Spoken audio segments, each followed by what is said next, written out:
Buenas noches, doctores. Vamos a dar inicio a la sesión programada de hoy. Doctor José Reinaldo, le doy el pase. Bienvenido.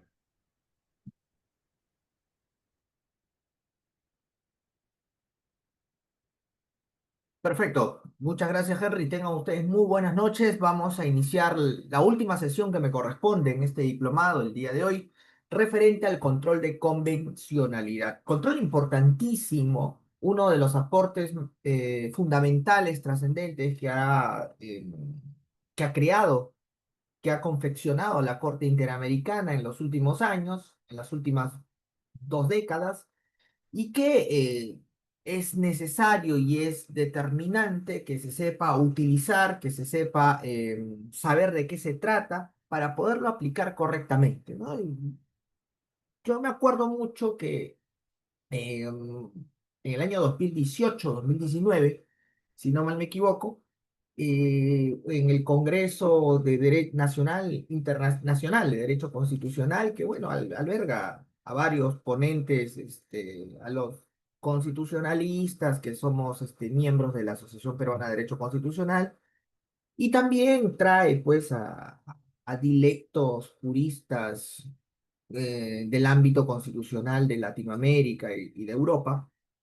Se celebró pues en Arequipa y recuerdo mucho que en Néstor Pedro Sagüez, que es en ese momento estaba vivo, después, unos 2, 3 años después, lamentablemente falleció, pero bueno, uno de los más eminentes constitucionalistas latinoamericanos, el profesor argentino Sagüez, en su exposición en ese congreso, me acuerdo, en el auditorio de la Universidad Santa María de Arequipa, él señalaba de que efectivamente este control de convencionalidad creado de forma pretoriana por la Corte Interamericana allá en el año 2006, en el emblemático caso Almonacid Arellano versus Chile, era un mecanismo trascendental, importante, de buena fe, excelente para repotenciar, proteger, garantizar mucho más todavía los derechos humanos del sistema interamericano y todo lo demás,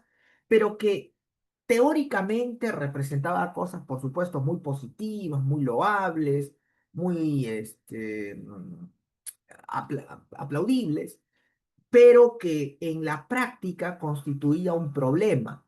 Y él señalaba que hay que ser realistas. ¿Y por qué él decía esto el profesor argentino Sagüez? Porque él mencionaba, ¿no? En su exposición, fíjense ustedes, ya los jueces en Latinoamérica están saturados con sus constituciones, con sus leyes, con sus códigos, con su jurisprudencia de sus tribunales constitucionales, con sus jurisprudencias normativas de la corte, de sus cortes supremas.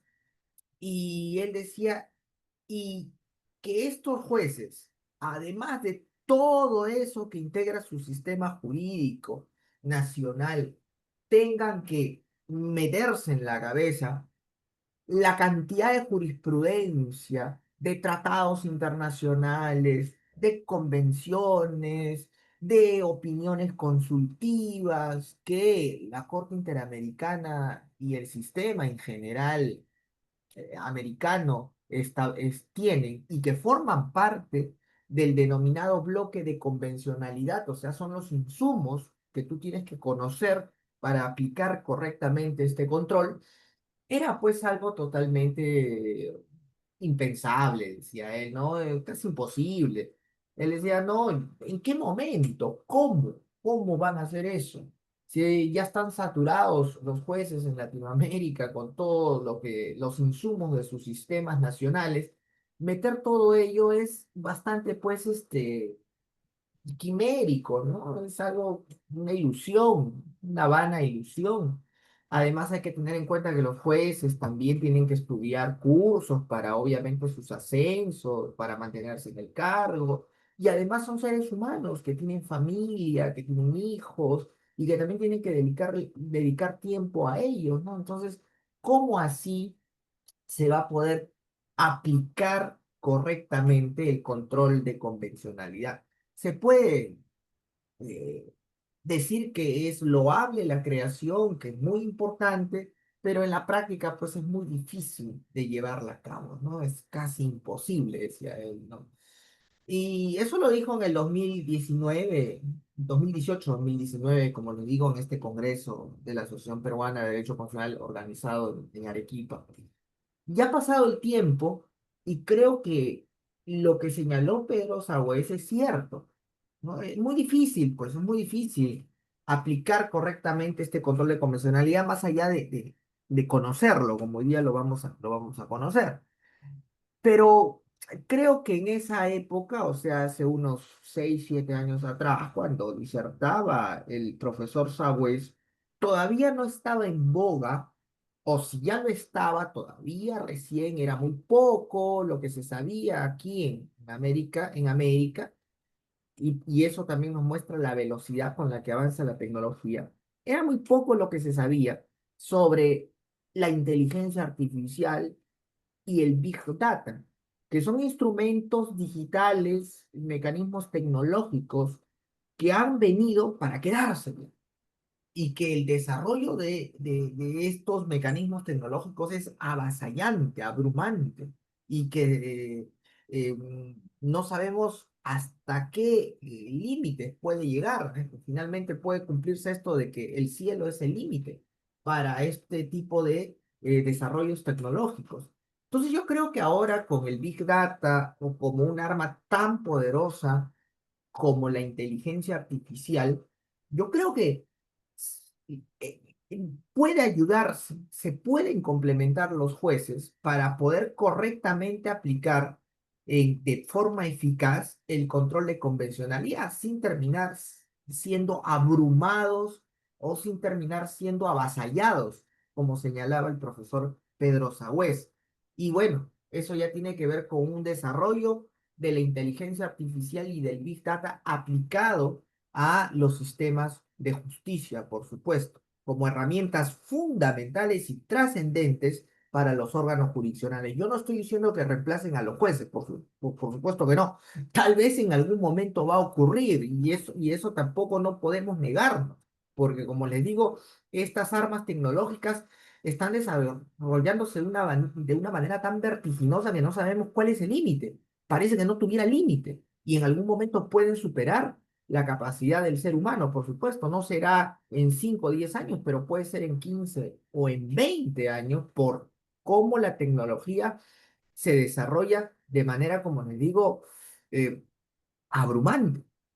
Pero, mientras tanto, yo creo que pueden ser armas muy, muy importantes, fundamentales para poder ayudar o coadyudar a los jueces, a los que administran justicia y también a los justiciables, por supuesto, para poder acceder rápidamente, de forma inmediata y eficaz, a este bagaje que conforma el control de convencionalidad y poderlo aplicar eficazmente, ¿no? Sin tener ese problema que Pedro Sagüez se preguntaba hace 7 años, ¿no? ¿Cómo así? ¿Cómo el juez? Es imposible porque... No, bueno, a la inteligencia artificial tú le puedes preguntar, la programas directamente, como ya sucede con la inteligencia artificial llamada Prometeo en Argentina y también que está siendo utilizada por la Alta Corte Constitucional en Colombia.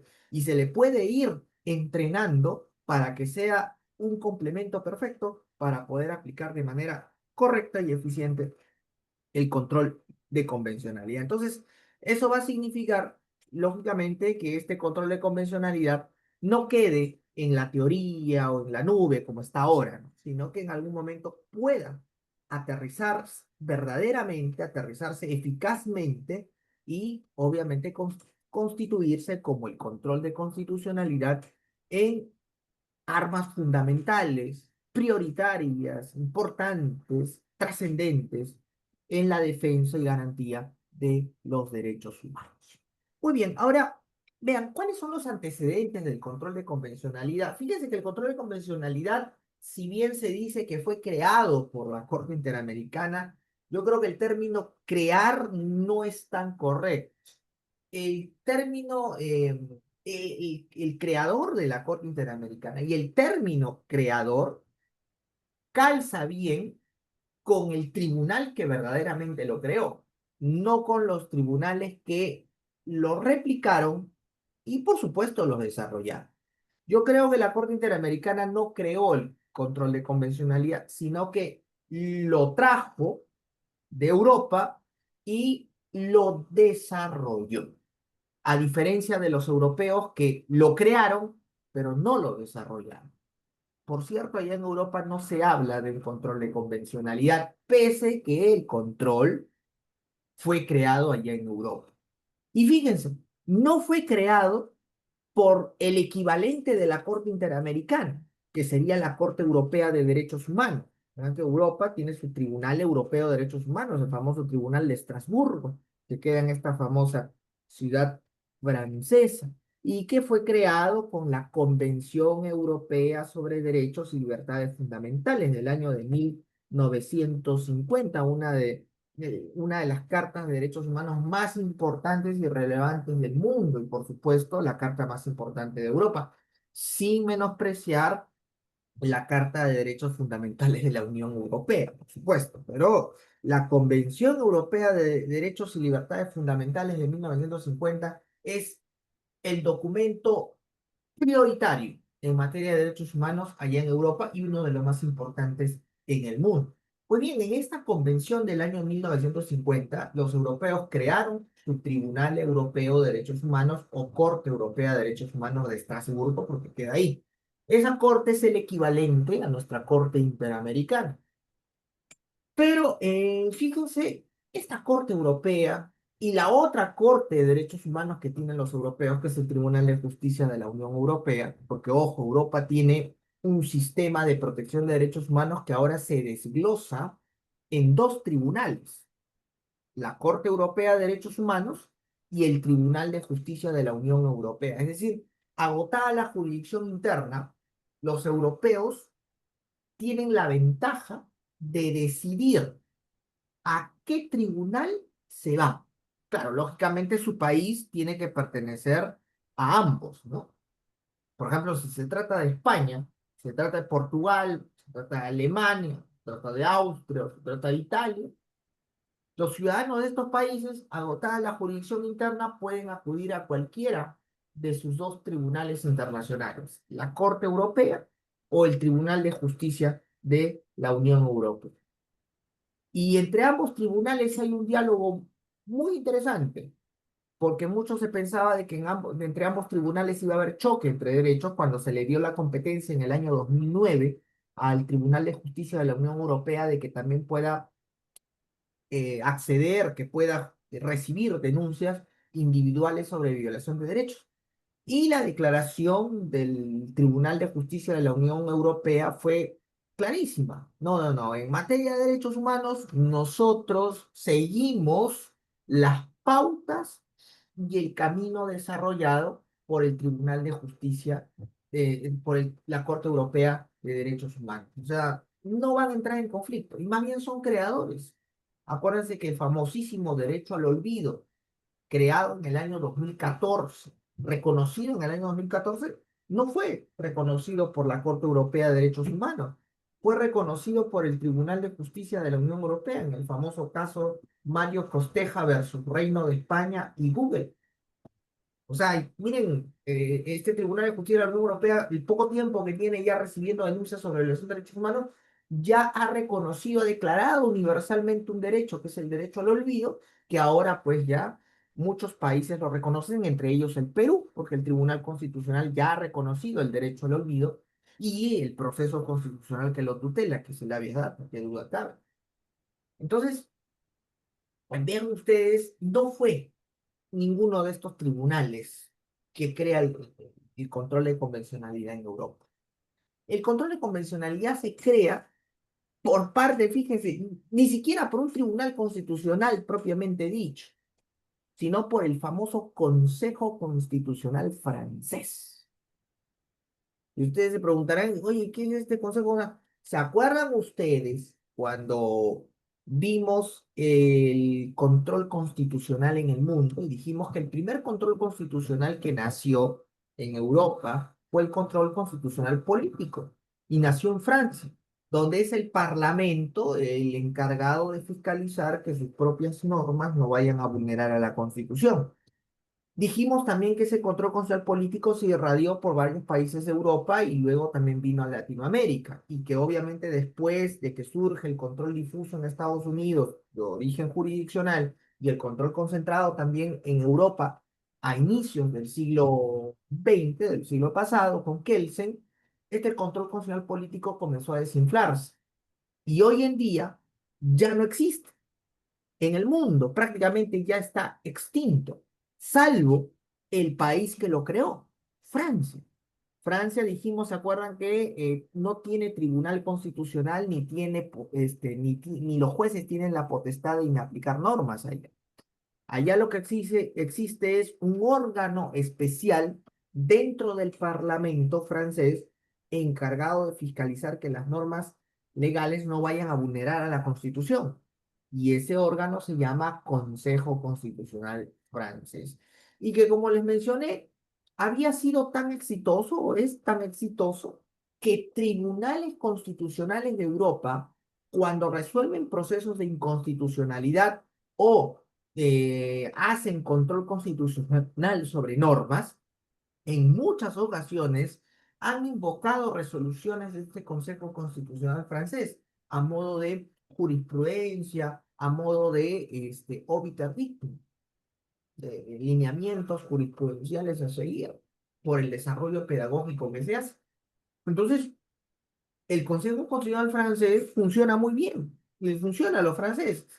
Pues bien, a finales de la década de los 70 justamente ocurrió el famoso caso IGB, así le llaman, IGB. No, no el impuesto general a la venta, no el IGB, sino IGB por otro tema, se trataba de unas, de unos insumos farmacéuticos a los cuales se les estaba aplicando, se les había generado unos tributos por parte del Estado francés, y eso contravenía un tratado internacional en materia económica y tributaria que los franceses habían firmado con otros países europeos. Entonces, se presentó una demanda de inconvencionalidad, pero no con ese nombre, sino de inconstitucionalidad, se dijo. Porque se decía que esa ley que había creado tributos para cobrar impuestos adicionales a estos insumos farmacéuticos que bajo el nombre de IBG o IGB contravenía los tratados internacionales ratificados y suscritos por el Estado francés. Entonces, esa demanda se presentó ante el Consejo Constitucional francés y se dijo y se alegó, sí, pues porque el control constitucional se entiende de que también una norma legal puede vulnerar la Constitución francesa cuando vulnera tratados internacionales ratificados por Francia y que están reconocidos como parte del derecho nacional en la Constitución francesa de 1958. Entonces, cuando el Consejo Constitucional francés analizó la cuestión, llegada a su instancia como demanda de inconstitucionalidad, el Consejo Constitucional dijo lo siguiente: oye, o sea, tú me estás queriendo plantear no una demanda de inconstitucionalidad, sino que en realidad lo que se está planteando aquí es una demanda de inconvencionalidad. Porque tú me estás diciendo que yo analice si la norma legal que se ha aprobado, que incrementa los impuestos a este producto farmacéutico de iniciales IBG o IGB, contraviene un tratado internacional ratificado por Francia y que forma parte del derecho nacional porque nuestra Constitución de 1958 así lo establece. Entonces lo que en realidad quieres que yo haga es un control de convencionalidad. Pero yo no puedo hacer control de convencionalidad, Porque dentro del marco de la Constitución, yo como Consejo Constitucional francés solamente puedo hacer control de constitucionalidad. Es decir, verificar si una norma vulnera directamente la Constitución, pero no un tratado internacional.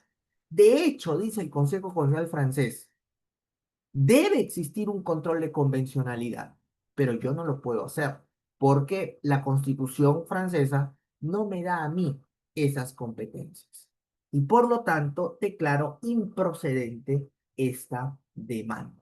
Pero más allá de la improcedencia, lo que el Consejo Constitucional francés había creado era, o había reconocido, es que efectivamente debía existir un control de convencionalidad, de que eso no se podía negar, porque cuando un Estado firma un tratado internacional se compromete a cumplir, y si no se cumple, la conducta genera una inconvencionalidad, pero que él, que él como órgano, o sea, el Consejo Nacional Francés, no podía hacer ese control de convencionalidad porque la Constitución solo le reconocía el control de constitucionalidad y que habría la necesidad de que se implemente a través de la Constitución o a través de la ley quién iba a ser el encargado de hacer este control de convencionalidad,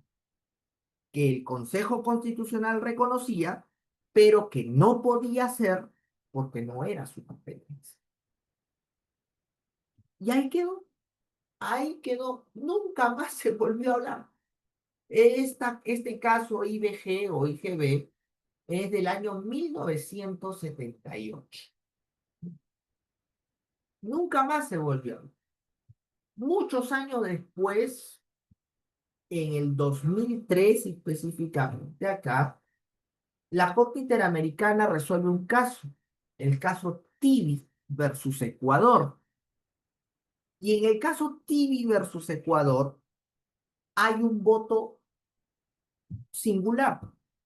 Y ese voto singular lo emite el magistrado García Ramírez.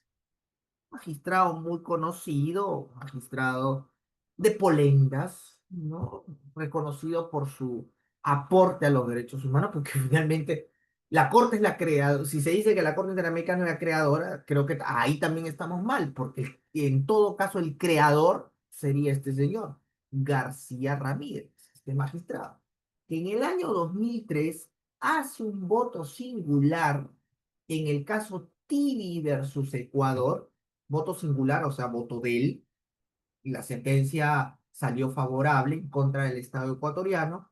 Él obviamente firma a favor de la sentencia, pero hace su voto singular. Y en ese voto singular, el señor García Ramírez habla por primera vez aquí en Latinoamérica de la necesidad de que se implemente un control de convencionalidad, en donde si las normas internas de un Estado contravienen la Convención Americana, la Corte estaría facultada para ir a aplicar esas normas, pero que no solamente debería ser por parte de la Corte, sino también por parte de los Estados a través de sus organismos competentes, en este caso, los jueces y o magistrados del Tribunal Constitucional. Eso lo dice el señor García Ramírez en el año 2003, en el caso Tibi versus Ecuador. 3 años después, en el caso Almonacid Arellano versus Chile, ya no es un voto singular, es el Pleno de la Corte Interamericana que reconoce por primera vez ya el famoso control de convencionalidad. Pero el primero en reconocerlo fue el señor García Ramírez.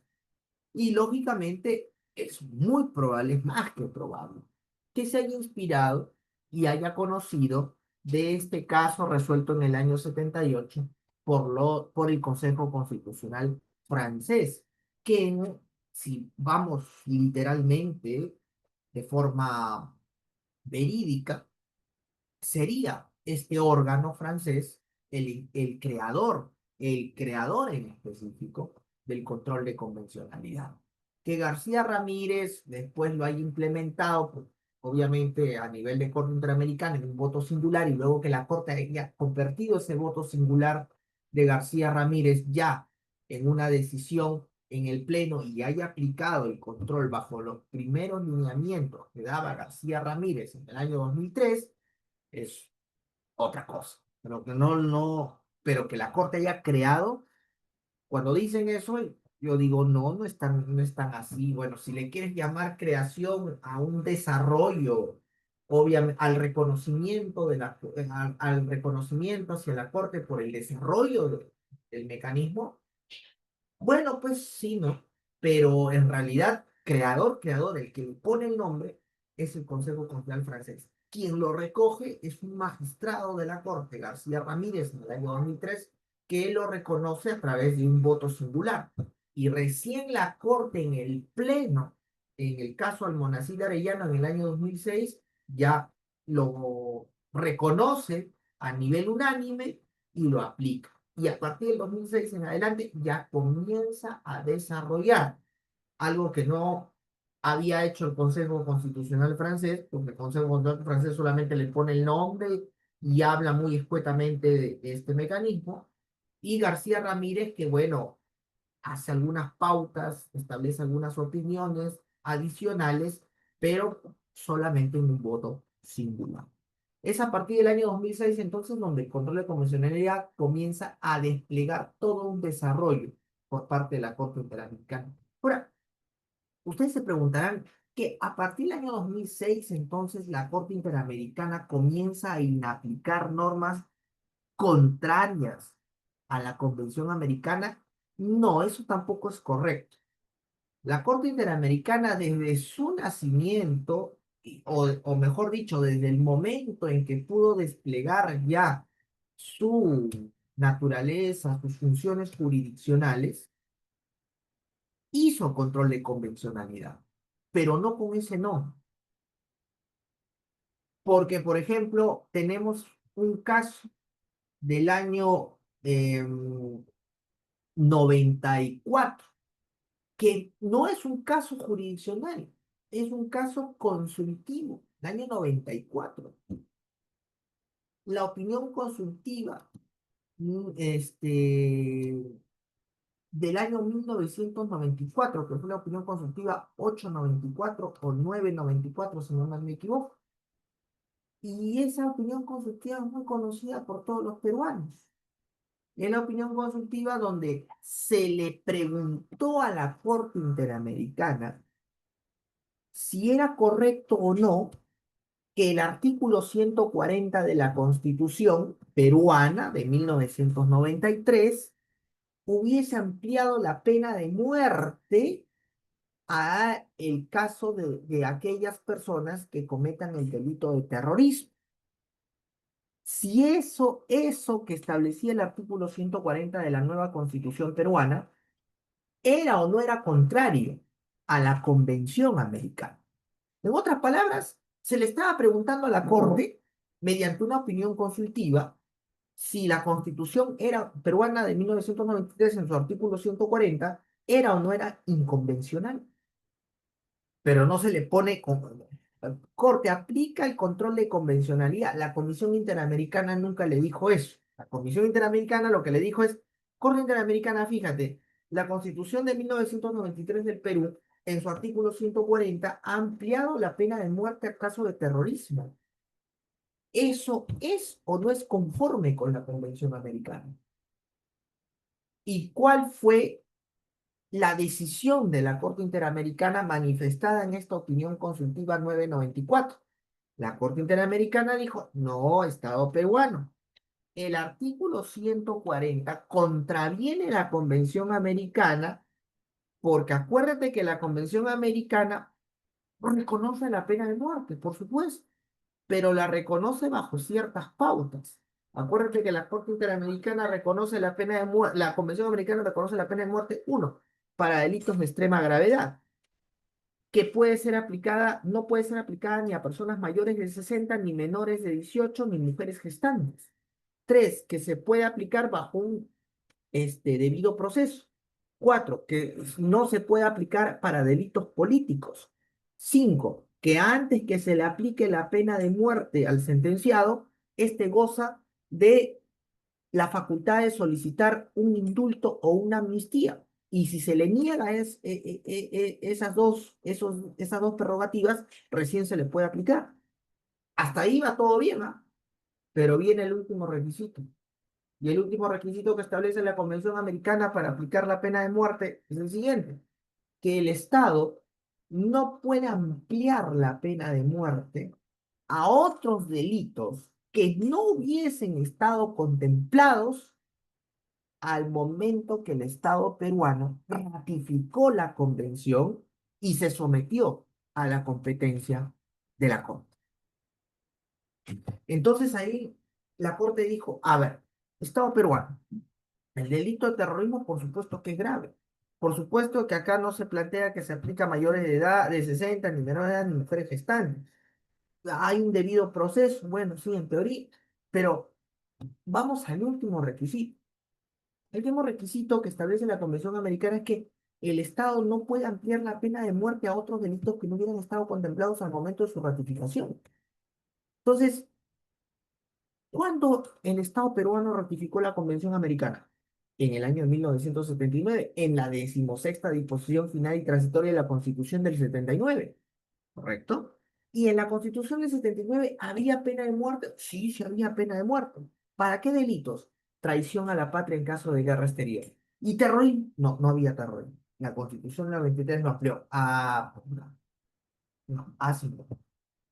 Ahí, cuando la Constitución del 93 amplía, ya está contraviniendo esto que establece la Convención Americana. No se puede ampliar a otros delitos que no hubiesen estado contemplados al momento de la ratificación.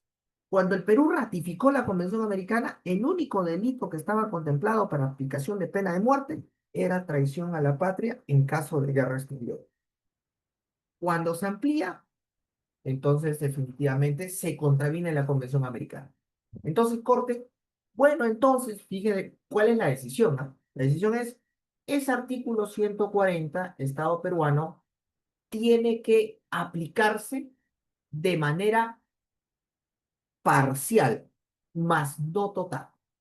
En el sentido de que, ¿cabe la pena de muerte en el Perú? Sí, pero solo para traición a la patria, en caso de guerra. Cuando el artículo amplía terrorismo, eso es inválido. Por lo tanto, Estado peruano, si tú vas a aplicar el artículo 140, solamente lo puedes ampliar, lo puedes aplicar para el caso de traición a la patria. Terrorismo. O sea, la Corte en esa opinión consultiva no dice inaplíquese el artículo 140. No dice elimínese o anúlese el artículo 140. Dice simplemente que lo puedes aplicar de forma parcial, pero no total. O sea, solamente se puede aplicar para este delito, traición a la patria en caso de guerra exterior, pero no se puede aplicar para el caso de terrorismo.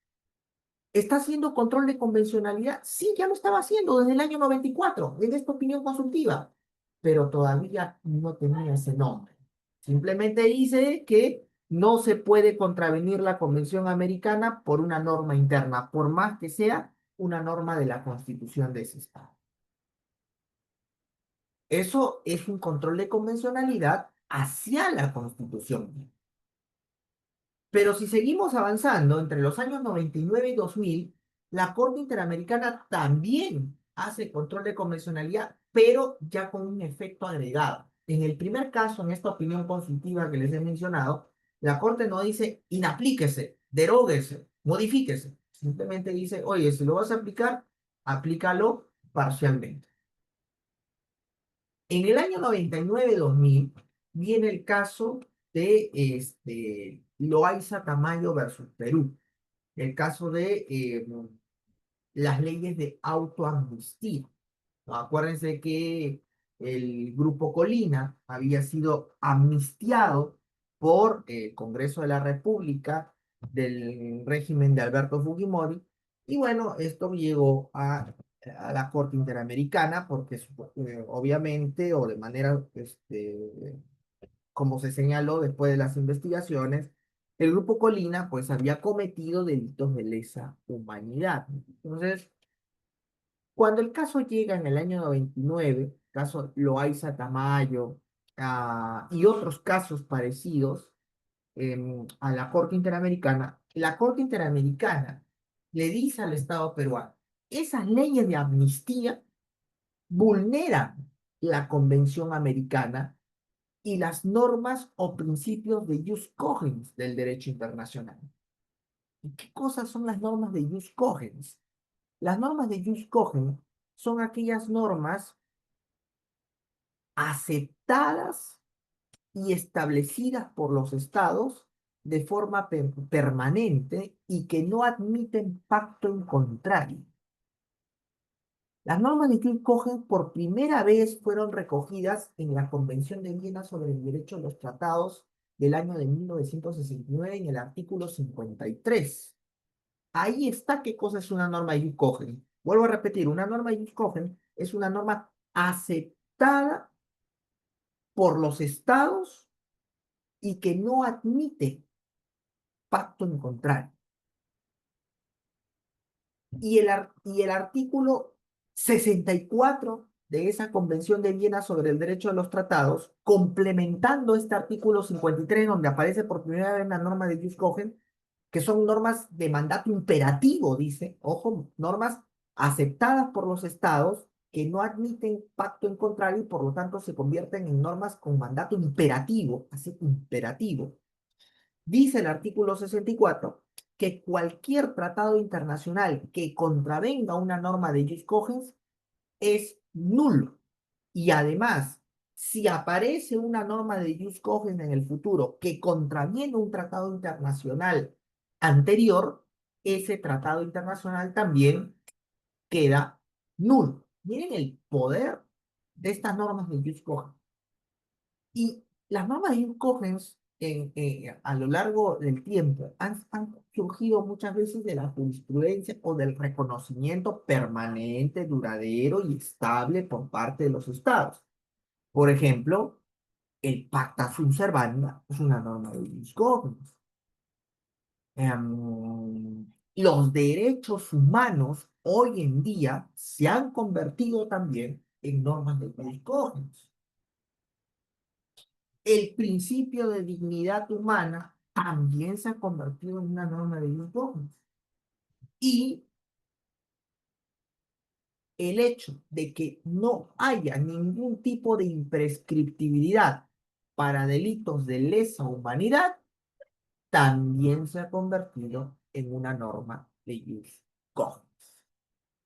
Entonces, en el caso Loaiza Tamayo versus Perú, la Corte dijo, estas normas de amnistía que perdonan y ya saben que la amnistía es no solamente el perdón de la pena, sino también el olvido de los hechos, que perdonan y olvidan los hechos relacionados a delitos de lesa humanidad cometidos por estas personas que integraron el grupo Colina, es atentatorio a las normas de Jus Cogens, o sea, normas que no admiten pacto en contrario y que por lo tanto son nulas aquellas normas que contravienen estas cláusulas de jus cogens. Y eso está en la Convención Americana también. Por lo tanto, la Corte Interamericana, en el fallo, donde se declara fundada la demanda contra el Estado peruano, no solamente protege los derechos de esta señora, Carolina Loaiza Tamayo, sino que además declara la nulidad de pleno derecho de las leyes de amnistía que favorecían a los integrantes del grupo Colina. O sea, tampoco se habla de control de convencionalidad, pero lo está haciendo. Está haciendo control de convencionalidad ya no sobre la Constitución, sino ahora sobre leyes, las leyes de amnistía, normas con rango legal. Pero, ¿cuál es el adelanto que hace la Corte? Que a diferencia de la opinión consultiva 994, en donde le decía al Estado peruano, Mira, el artículo 140 lo vas a aplicar parcialmente. Aquí, en el caso de Carolina Loaiza Tamayo, ya dice, no, no, no, estas normas son nulas. O sea, la misma Corte ya ordena la nulidad, la invalidez absoluta de las leyes de amnistía. No espera que el Estado las declare nulas o las derogue. La misma Corte en su sentencia las deroga, las anula. Entonces ya aquí vamos dándonos cuenta que la Corte da un paso más, pero va a haber un paso más todavía.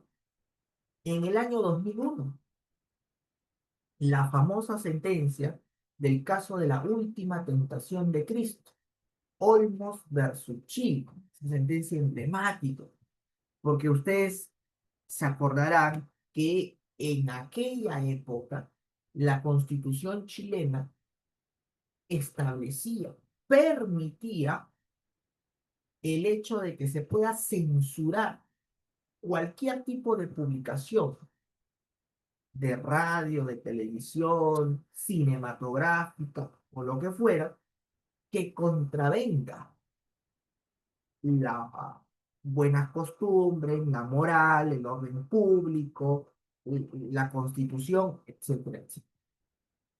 O sea, la constitución chilena reconocía la censura previa, algo que abiertamente pues contraviene a la Convención Americana, porque ustedes saben que la Convención Americana no acepta, no admite censura previa. Es un atentado a la libertad de expresión o información, porque recuerden que en la Convención Americana no se distingue entre expresión e información, bien, como que la Convención equipara ambos derechos, pero no hay censura previa. Cualquier tipo de responsabilidad contra una publicación es ulterior a ella, pero no anterior. Y la Constitución chilena establecía la censura anterior a cualquier tipo de publicación. Entonces aquí ya no se trataba de analizar una ley frente a la Convención Americana. Se trataba de analizar a la Constitución, en este caso de Chile, frente a la Convención Americana. Y la diferencia con el caso del año 94, donde también se analizó la Constitución peruana frente a la Convención, es que en ese año 94 era una opinión consultiva, no era un caso contencioso.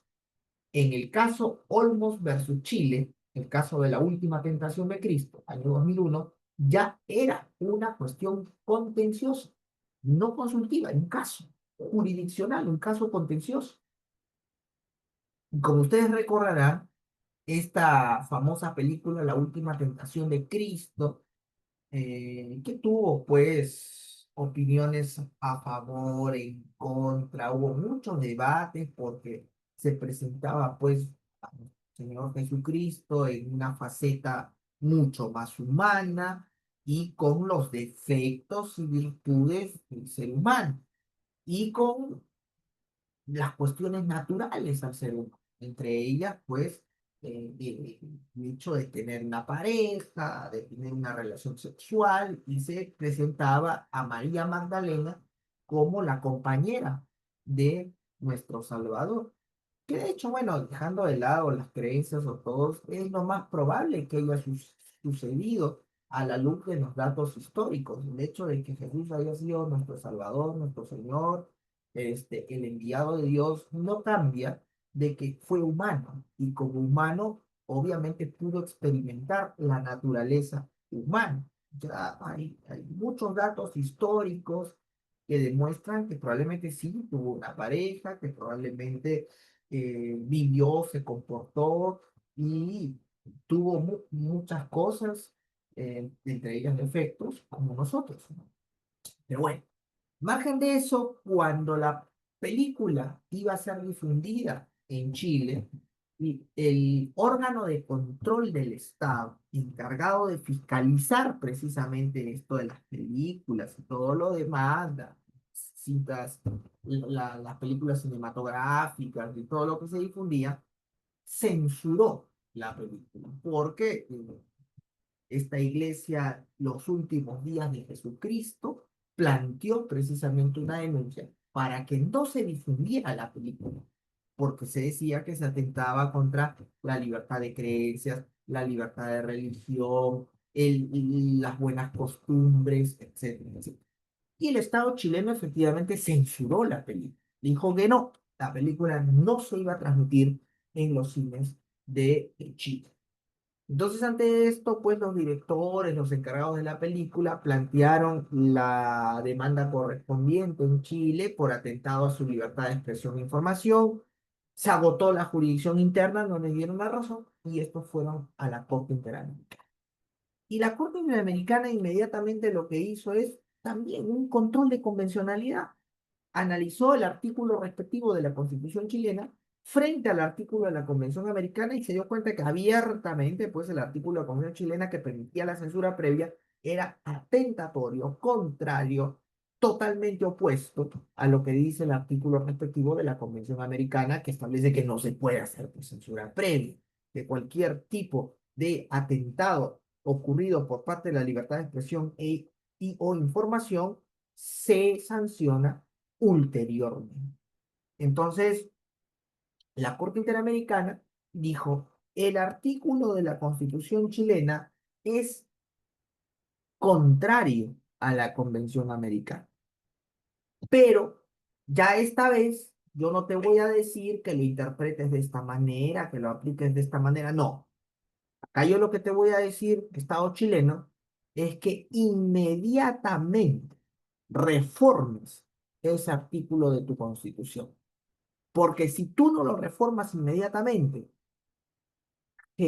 se generará una responsabilidad internacional por incumplimiento de la Convención Americana. El caso no se cierra hasta que no se reforme tu constitución. Es decir, a diferencia del caso del año 94 con el Perú, que simplemente le dijo, mira, vamos a interpretarlo, tu artículo relativa parcialmente, a los chilenos le dio un ultimátum, le dijo, no, modifica, nada que vas a interpretarlo de esta manera, no, no, no, vas a modificar. Y el caso no se cerró hasta que Chile modificó, reformó su constitución. Hoy en día en Chile ya no hay censura previa. Entonces, ya la Corte dio un paso más. Ya no se quedó en la mera interpretación. Ya ahora la Corte ordenó la reforma de la Constitución chilena. Entonces, vemos que antes del año 2003, de este voto singular del caso Tibi versus Ecuador, donde el magistrado García Ramírez habla del control de convencionalidad, y antes de que la Corte lo aceptara en pleno en el año 2006, en el caso del Monacid Arellano versus Chile en adelante, la Corte ya venía de facto haciendo control de convencionalidad con diversa intensidad, cada vez más amplio.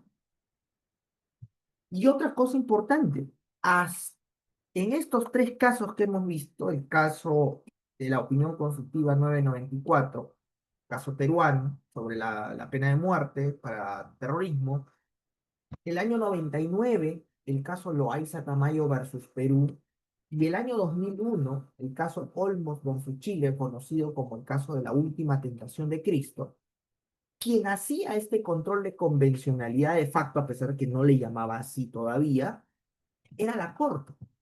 Es decir, la Corte ya hacía lo que se ya denomina ahora control de convencionalidad concentrado.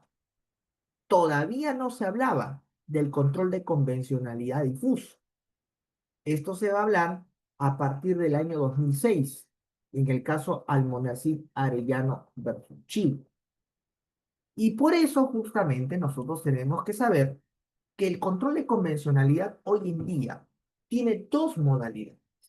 Se habla del control de convencionalidad concentrado y del control de convencionalidad difuso. ¿Cuándo hablamos del control de convencionalidad concentrado? Cuando quien hace el control es la Corte Interamericana.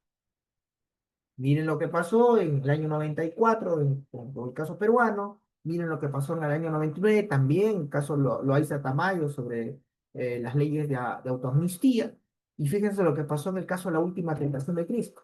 ¿Quién hace el control de convencionalidad ahí? La Corte Interamericana. Control de convencionalidad concentrado.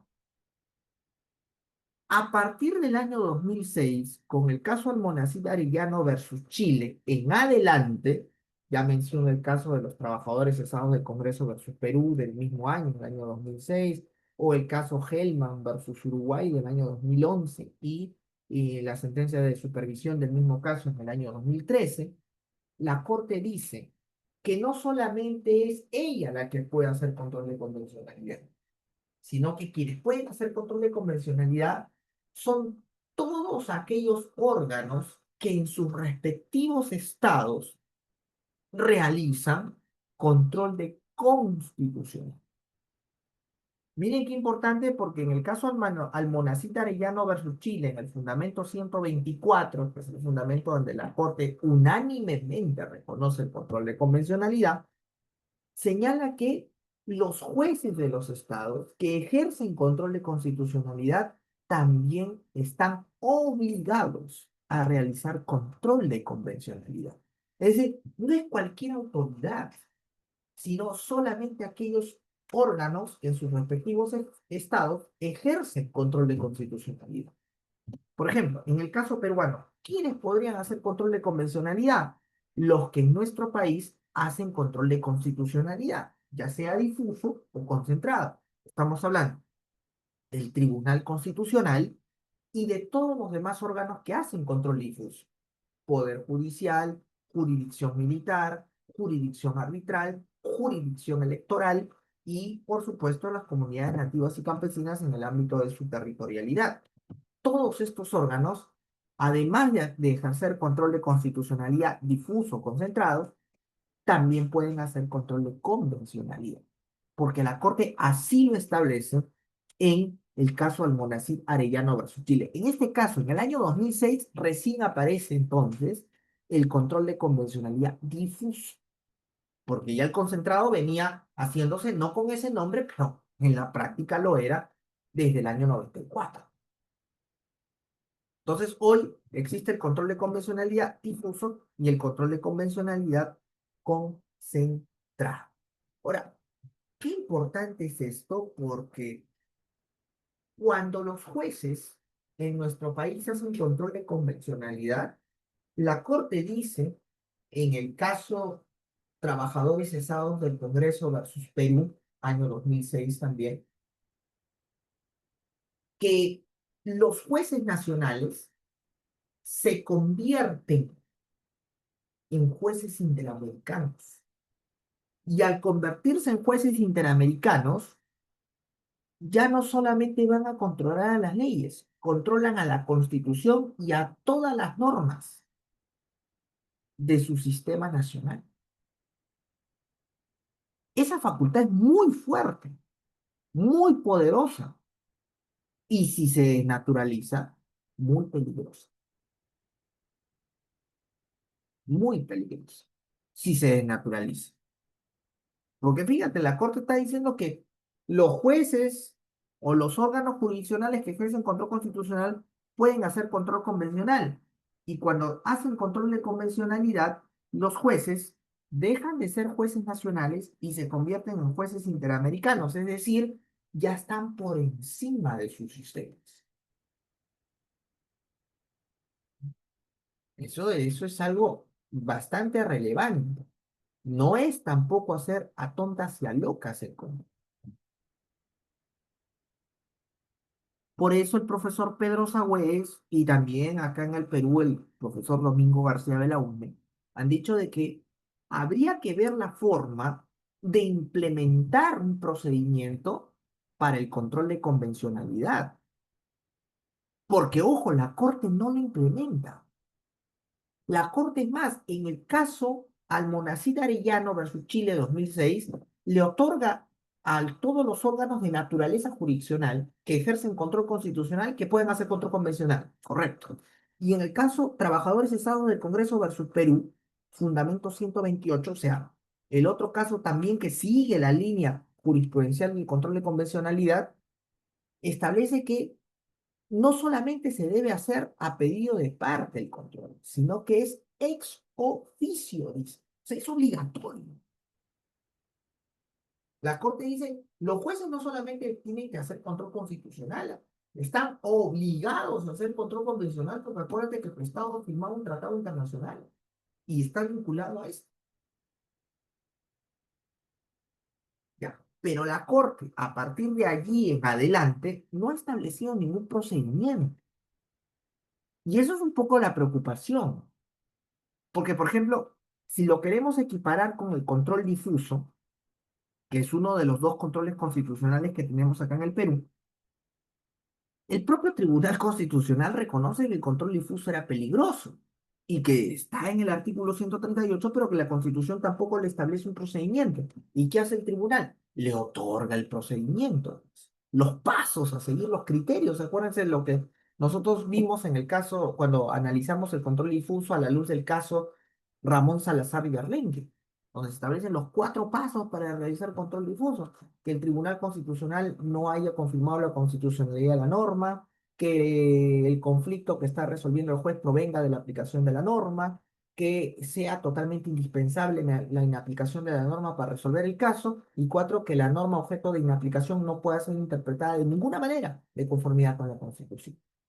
Esos son los pasos, y son precedentes constitucionales, o sea, son obligatorios. Ningún juez puede hacer control difuso a tontas y a locas. Entonces, el control convencional también debería tener unos pasos. No se han dicho. Yo he señalado que estos pasos del control difuso no caerían para nada mal ser traspolados, ser traídos o implementados para el control de convencionalidad. Por ejemplo, el primer paso, que la Corte Interamericana no haya señalado que la norma es convencional, me parece bien, exacto.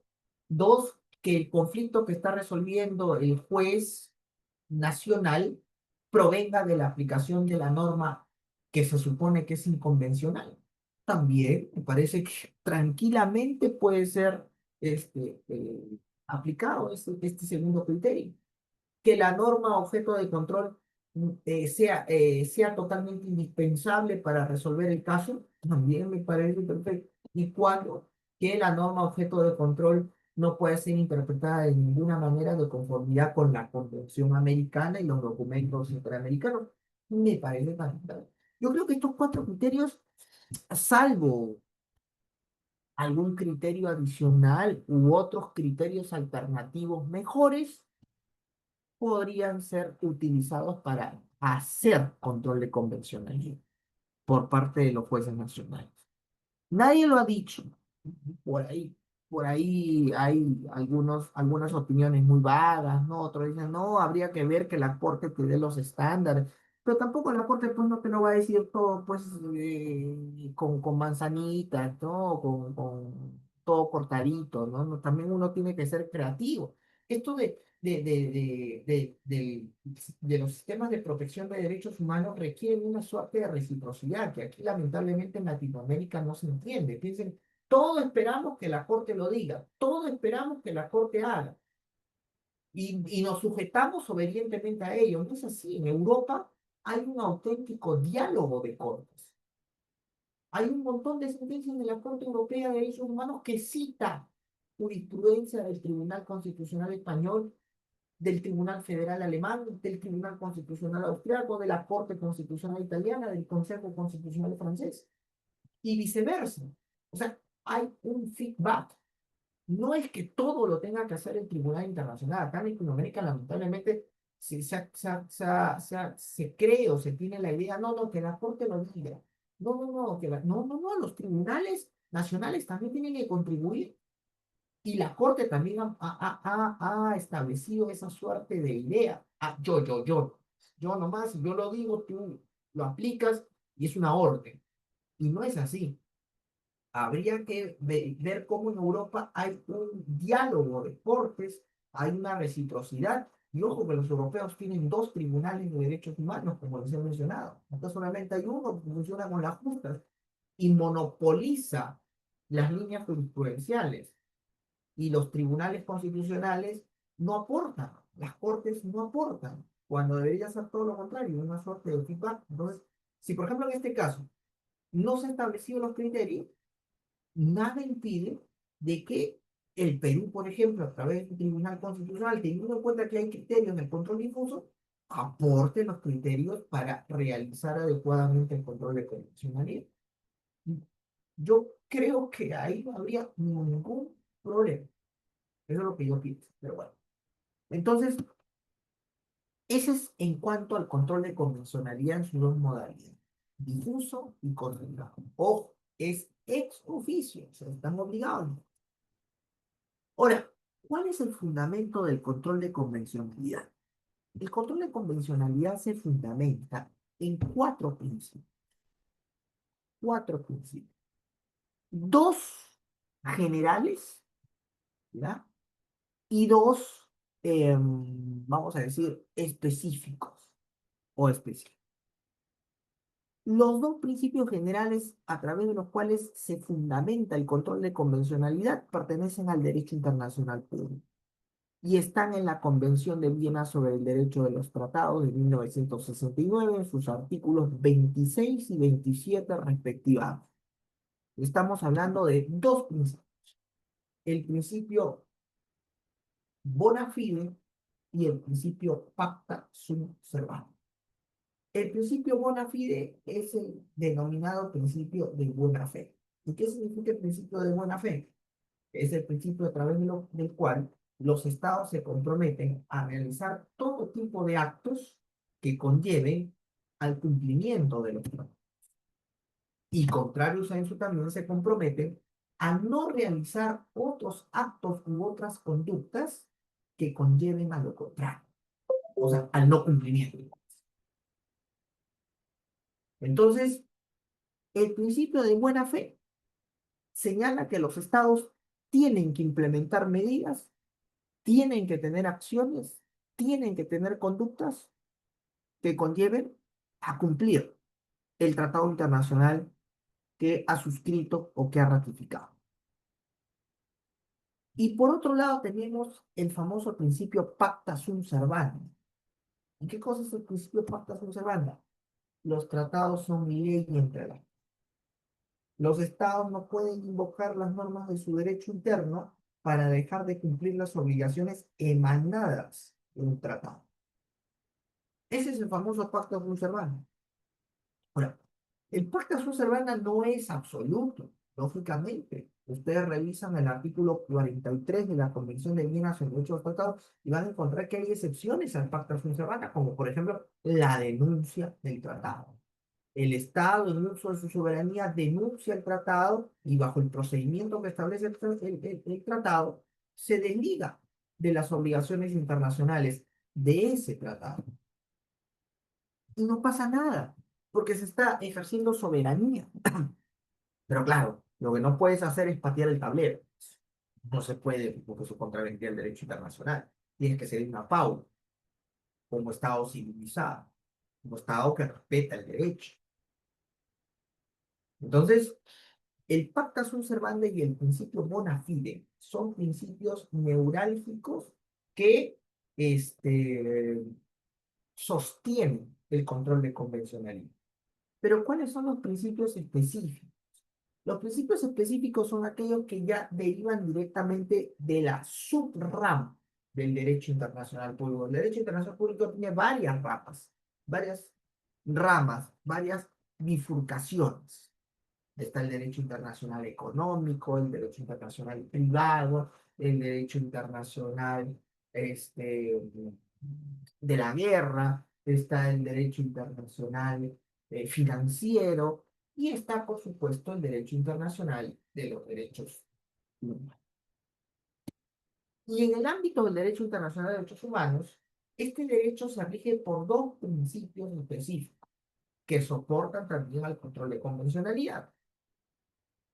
El principio de progresividad, conocido también como principio pro libertate, y el principio pro hominem o principio conocido como norma más favorable a la persona. El principio pro libertate o principio de progresividad dice que cualquier interpretación de una norma internacional en materia de derechos humanos se debe hacer de la manera más óptima posible y nunca de manera restringida, de manera más óptima, más amplia.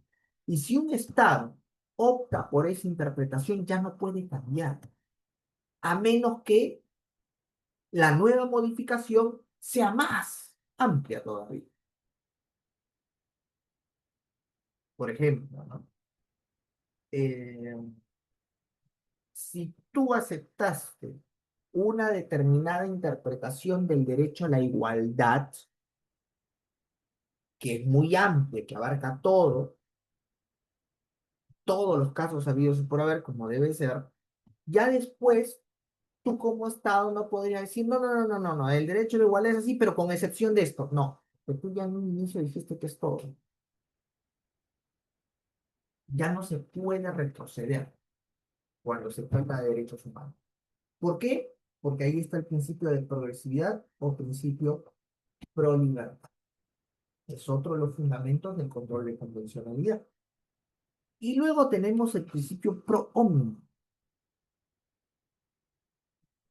que de los cuatro va a ser neurálgico por algo que vamos a señalar en unos minutos.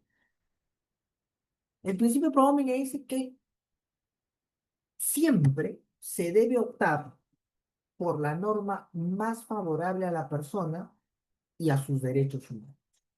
En materia de derechos, no es la norma que restringe más los derechos o la norma que menos protege los derechos. Siempre será la norma que más protege los derechos, que más protege, que más garantiza los derechos humanos, no al revés. Eso es el principio pro hombre o principio más favorable de la norma más favorable a la persona. Ahora, ¿cómo, cómo se hace el control de convencionalidad? El procedimiento, como acabamos de mencionar hace unos minutos, no lo establece la norma, no lo ha establecido hasta ahorita. Considero yo que el Perú debería aportar, ¿no? Porque ya los tenemos en el control difuso, tranquilamente los podemos traspasar al control convencional. Tranquilamente. Eso debería ser. A menos pues que la propia Corte también tenga sus propios criterios, no lo sé. Pero por lo menos acá en el Perú, quien quiera hacer control convencional debería guiarse por los requisitos del control de constitucionalidad. Pero, ¿cuál es el material? ¿Cómo, qué utilizo yo para hacer mi control de convencionalidad? Eso sí te ha dicho la Corte. La Corte Interamericana, en el caso Hellman versus Uruguay, una sentencia del año 2011 que tiene una sentencia complementaria, que es la sentencia del 2011 es la sentencia de fondo. Pero ustedes saben que la Corte también puede emitir resoluciones de supervisión, que bueno, le llama a ellos sentencias de supervisión. Bueno, la sentencia de supervisión del caso, para verificar si se viene cumpliendo o no con el fallo, la Corte en este caso para este caso lo dio en el año 2013, por eso que se habla del caso Hellman versus Uruguay, sentencia de fondo año 2011 y sentencia de supervisión año 2013. Pero en ambas sentencias, la Corte Interamericana reconoce pautas importantes sobre el control de convencionalidad en el extremo de qué insumos se utilizan. Pues bien, dice la Corte Interamericana que para hacer control de convencionalidad tú tienes que usar un material controlante y un material controlado. El material controlante, pues, es todas las normas que van a ser las normas que tú vas a tener que tener en cuenta para que las normas de tu sistema no las contravengan. Son las normas que integran lo que se denomina bloque de convencionalidad. Sí, así como hay un bloque de constitucionalidad, a nivel de corte se habla de un bloque de convencionalidad.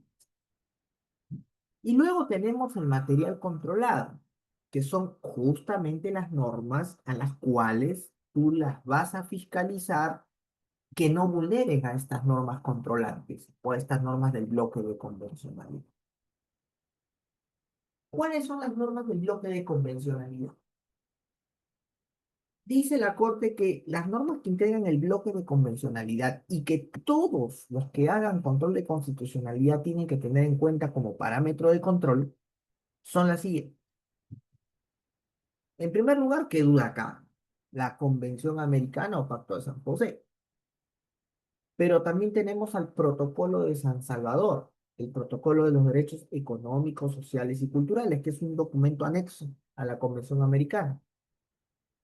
Luego tenemos las diversas convenciones interamericanas que tu estado ha ratificado referente a diversos derechos o temáticas eh, de derechos humanos. Por ejemplo, la Convención Interamericana sobre Desaparición Forzada, la Convención Interamericana de Belén do Pará sobre la discriminación a la mujer, la Convención Interamericana para prevenir la tortura, tratos inhumanos, crueles y degradantes, la Convención Interamericana sobre la protección del adulto mayor, etcétera, etcétera. Son como cerca de 20 convenciones interamericanas, casi todas, por no decir todas, ratificadas por el Estado peruano. ¿No? Todo eso. Pero además de ello, forma parte del bloque de convencionalidad, o sea, las normas controlantes, las más de 400, ya creo que se acercan a las 500 inclusive, sentencias de la Corte Interamericana de Derechos Humanos. Ya, ahí tú te vas dando cuenta que ya es demasiado. ¿Quién pues va a tener en la cabeza las más de 400 sentencias de la Corte Interamericana? Es difícil, por no decir imposible. A menos que tengamos un asistente con la inteligencia artificial que sí, pues, y aún así puede tener algún fallo, ¿no? Me cuenta que la inteligencia artificial tiene un fallo. Ojalá que vaya mejorando en el tiempo, ¿no? Claro, si la vas entrenando, mejora, pero también tiene su fallo. A veces datos inexactos, datos que no corresponden, me he percatado de eso en alguna oportunidad, o en varias oportunidades. Y luego tenemos a las opiniones consultivas de la Corte, que más o menos son 30 y tantas. Todo ese bagaje, todo ese bagaje conforma el control de convencionalidad, el bloque de convencionalidad, que son las normas controlantes. Todo eso tienes que saber para fiscalizar a tus normas internas. Y por eso nos vamos a las normas controladas, o sea, las normas internas. ¿A qué normas tú le vas a hacer control de convencionalidad? Bueno, la Corte dice, se le va a hacer control de convencionalidad, en primer lugar, a la Constitución. O sea, yo como juez puedo hacer a mi propia Constitución, claro, porque como te vuelvo a repetir, cuando tú haces control de convencionalidad, la misma Corte lo dice en el fundamento 128 y en el fundamento 125 de las sentencias Almonacid de Arellano y la sentencia Trabajadores de Estado del Congreso de Perú. El juez nacional deja de ser juez nacional y se convierte en juez interamericano. Por eso que el poder hay que ponerle límites, porque eso es un peligro. Se puede naturalizar, obviamente, a tu constitución. ¿A qué más normas tú le puedes hacer control de convencionalidad? A tus normas con rango legal, por supuesto. ¿A qué más? A las normas infralegales también. Y ojo con esto. Y a todas aquellas sentencias, miren, y a todas aquellas sentencias que en los respectivos estados tenga alcance normativo. En el Perú, ¿qué sentencias tienen alcance o efectos normativos? Rapidísimo. las sentencias del Tribunal Constitucional, los precedentes constitucionales y las sentencias de inconstitucionalidad. Esas dos sentencias del tribunal tienen o no tienen efectos normativos. Claro que no tienen, tienen fuerza de ley, el propio tribunal lo dice. O sea, yo podía hacerle control de convencionalidad a una sentencia con precedente del tribunal e inaplicarla. Claro que sí. La misma corte te está diciendo. Y no me van a sancionar. ¿Quién te va a sancionar? Tú ya eres juez interamericano en ese momento. No estás haciendo control constitucional, ¿ah? Estás haciendo control convencional. ¿Qué otras sentencias tienen efecto o alcance normativo en el Perú? Las sentencias vinculantes de la Corte Suprema, los precedentes vinculantes de la Corte Suprema también. ¿Los puedes inaplicar? Oye, si puedes inaplicar los precedentes del tribunal, también con mayor razón los precedentes de la Corte Suprema, haciendo control convencional, por supuesto. ¿Mm? Entonces, este es el material controlado y este es el material controlado. Es muy importante tener en cuenta al momento de realizar el control convencional. ¿Qué más con respecto al control convencional? Hablábamos que hay cuatro principios que soportan el control convencional. Dos generales pertenecientes al derecho internacional, el Pacta Sunt Servanda, el bona fide, y dos pertenecientes al derecho internacional de los derechos humanos, una de las ramas o subramas del derecho internacional, que son el principio pro libertate o de progresividad y el principio pro homine o principio de la norma más favorable a la persona. Entonces la pregunta surge, ya sé cómo se hace el control convencional, bueno, ya no sé el procedimiento, pero bueno, vamos a aplicar un procedimiento similar al control difuso, en una suerte de retroactividad. Parece perfecto, perfecto. Dos, ya también sé lo que me está diciendo la Corte, que yo tengo que tener un material controlante y ya sé cuál es el material controlado. Correcto. Pero ahora viene ya la cuestión definitoria. ¿Qué pasaría si yo me encuentro con una norma constitucional que contraviene una norma de la Convención Americana, pero que protege más los derechos de la persona que el documento internacional?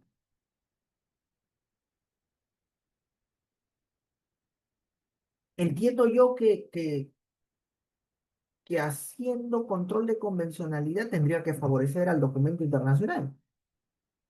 ¿O cómo es la situación? Bueno, la Corte Interamericana no te ha dado respuesta. Y eso ha generado un debate que hasta el día de hoy persiste en Latinoamérica.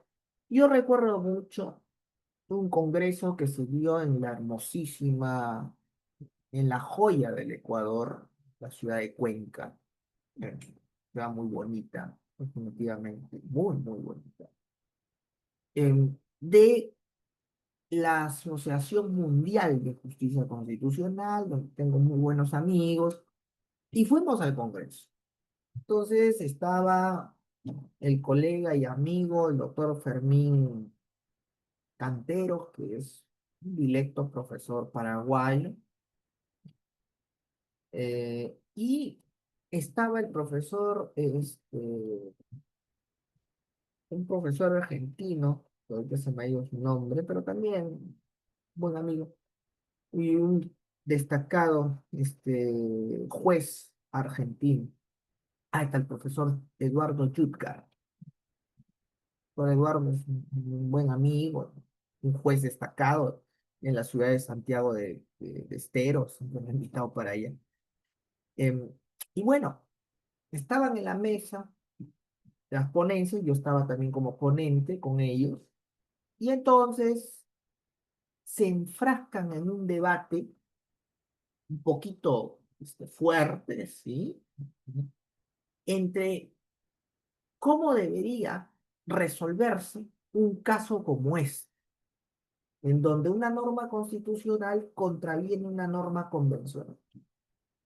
Para el profesor Yudgar, la norma convencional gana, por más que proteja menos los derechos de la persona, porque él tiene una posición que él señala, que, valgan verdades para mí, ya es pasada, en donde se debate, hay dos debates entre la teoría monista y la teoría dualista, y Kelsen, que es expositor de la teoría monista, dice que hay dos formas de resolver un conflicto entre derecho internacional y derecho interno, en base al principio jerárquico, donde el Estado dirá, tendrá la última palabra, si la norma convencional es jerárquicamente superior a su constitución o viceversa, si la constitución es jerárquicamente superior a la norma internacional.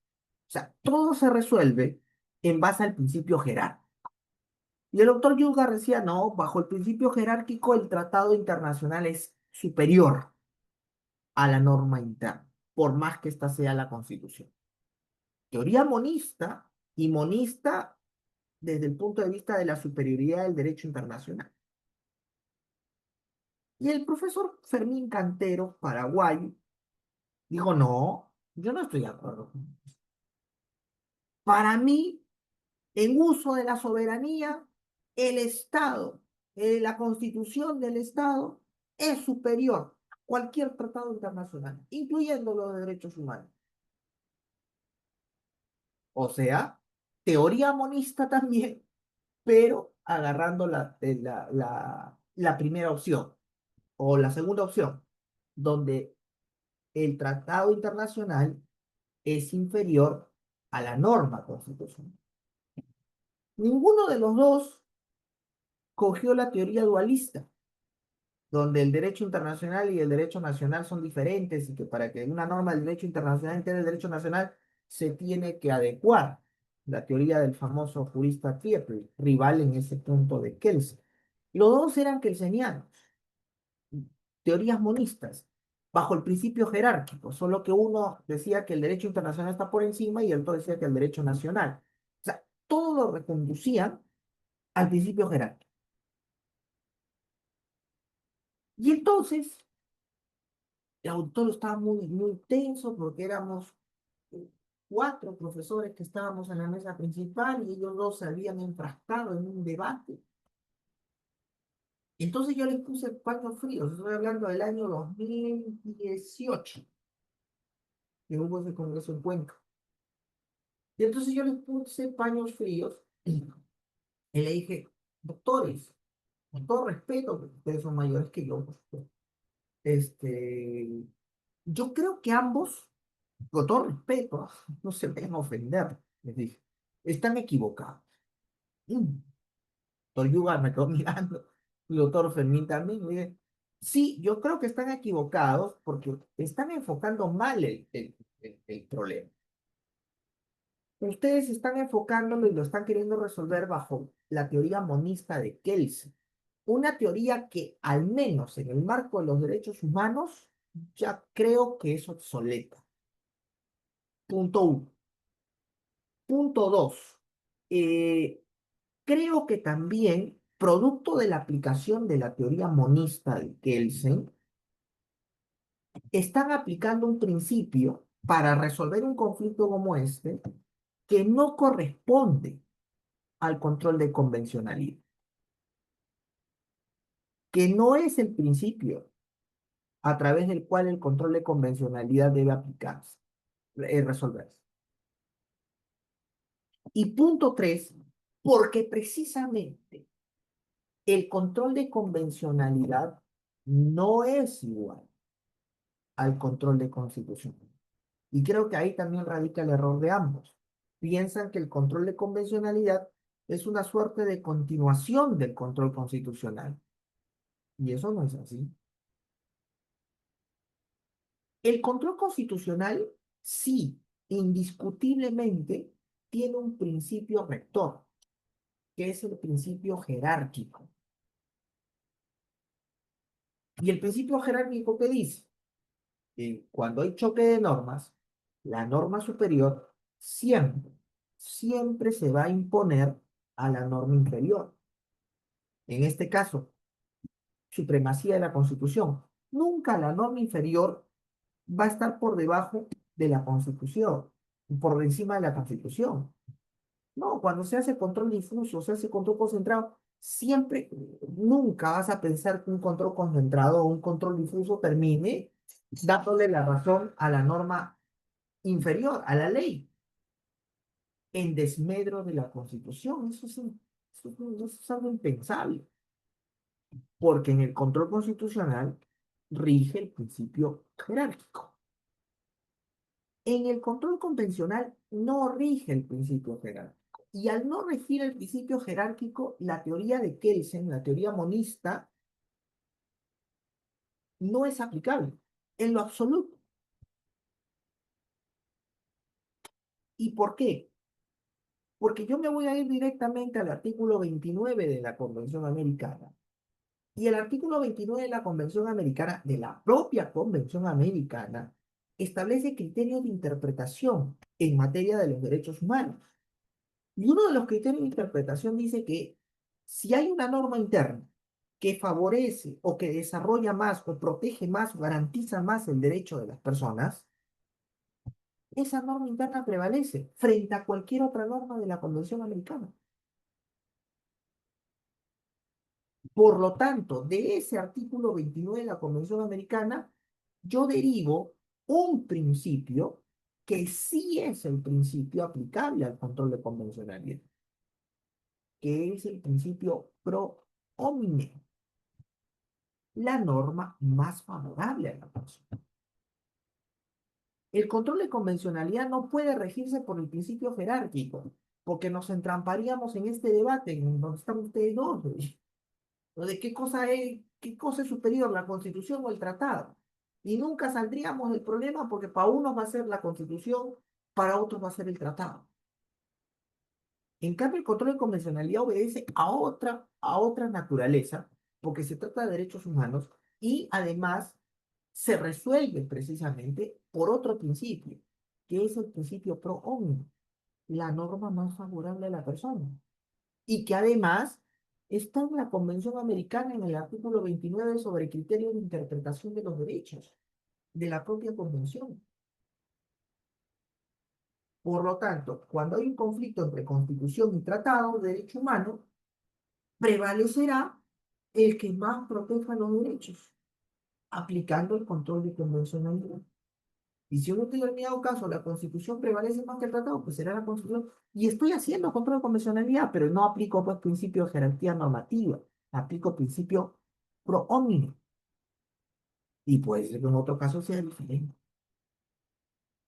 A ambos les pareció interesante la respuesta, pero siguieron con su tema de que no, porque la soberanía nacional decía uno, el otro decía no, porque los derechos humanos son transversales y aplican a todo.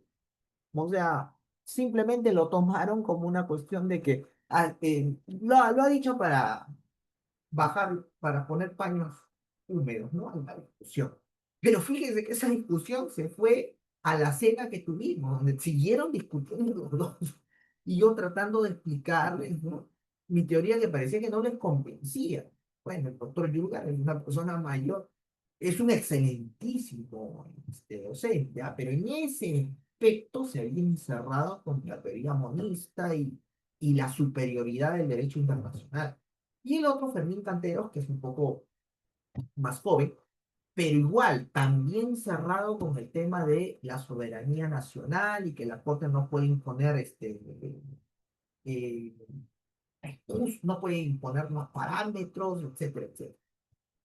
Bueno, resulta que a partir de ahí yo vine acá y en todas mis clases comentaba esto que les estoy comentando a ustedes, hasta que vino el año 2021 en donde nos convocaron por parte del Congreso a varios profesores de Derecho Constitucional para verificar la problemática de las modificaciones, ¿no? Las reformas al Código Procesal contra el 2004, que después terminó siendo un nuevo código. Bueno, a mí no me tocó el tema de los derechos humanos. Yo fui partícipe de los temas propios del proceso de amparo, de algunos tópicos en específico del amparo. Pero a muchos yo les decía, oiga, esto del control de convencionalidad deberían, no sé si el código se va a modificar o reformar, no lo sé.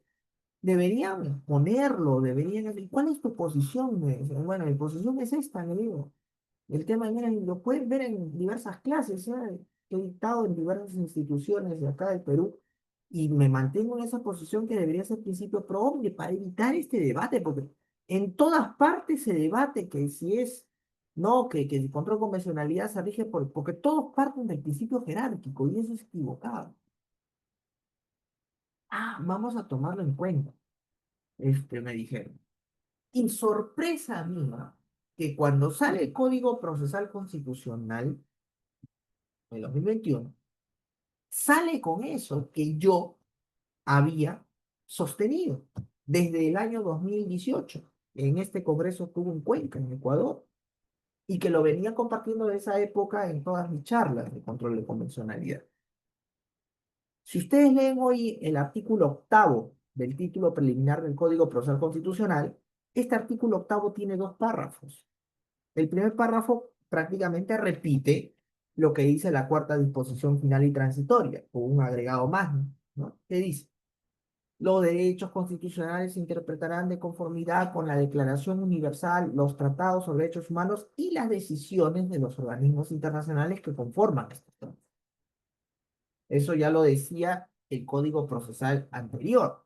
Pero la novedad es el segundo párrafo, que dice, en caso de conflicto entre norma interna y norma convencional, el juez hará prevalecer a la norma que más protege a la persona y sus derechos humanos.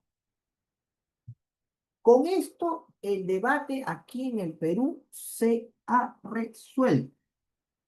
El control de convencionalidad no se rige por el principio jerárquico, se rige por el principio pro homine. Y eso está establecido textual y contundentemente en el segundo párrafo del artículo octavo del título preliminar del Código Procesal Constitucional. En caso de conflicto entre una norma interna y una norma convencional, prevalecerá la norma que más proteja el derecho a la persona y sus derechos humanos.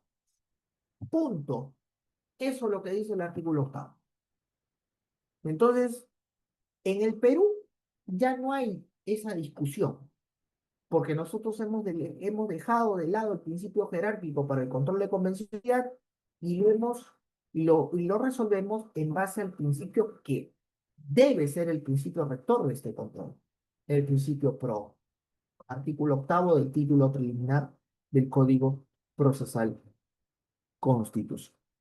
Entonces, con esto, el control de convencionalidad en el Perú se está resolviendo y creo yo de manera correcta. Ahora, la Corte Interamericana todavía tiene mucho campo, tiene mucho trecho todavía por avanzar, por pasar y seguir aportando en este control de convencionalidad. Pero como vuelvo a repetir, no esperemos que la Corte lo diga todo. Nosotros también podemos aportar.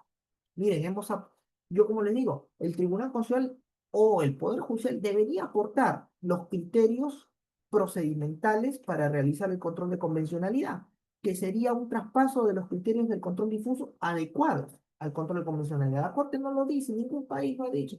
Nosotros podemos aportar eso. Ya estamos aportando el principio que resuelve el control de convencionalidad para evitar esta cuestión de las teorías monistas y enfrascarnos en un debate absurdo, insulso, un debate que es una pérdida de tiempo, cuando aquí no es jerarquía, sino es la norma más favorable de la persona, lo que debe resolver el control de convencionalidad, principio pro.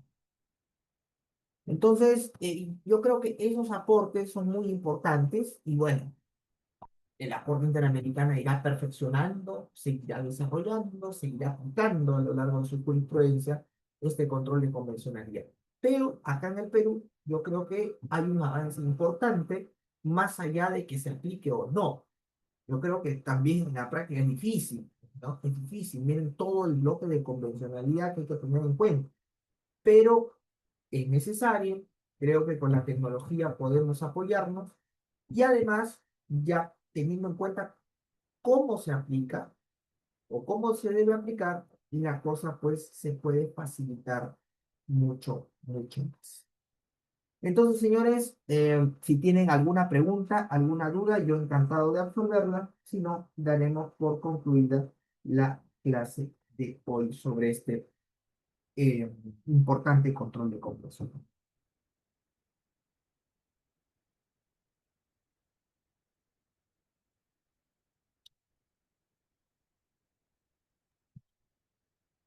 Doctor José, como siempre, muy clara, muy didáctica su ponencia, su participación.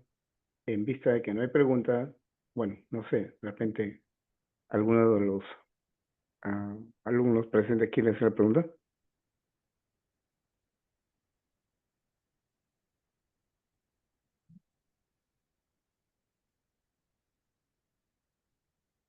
Yo creo que ninguna.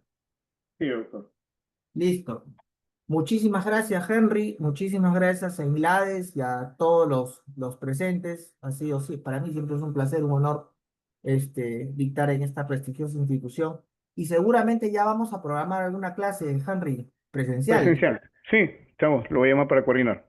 De todas maneras, ya voy a estar por allá por Pucallpa. Hay muy buenas noticias por acá por Lima ya. Así Ya, que doctor. ya te Perfecto. imaginarás de qué. Sí, sí, vamos a coordinar, doctores. Doctores, Ya, gracias por listo. su participación y nos vemos con ustedes el próximo jueves. Muy Ya, amable. Muy señor. buenas noches con Gracias. ustedes. Listo.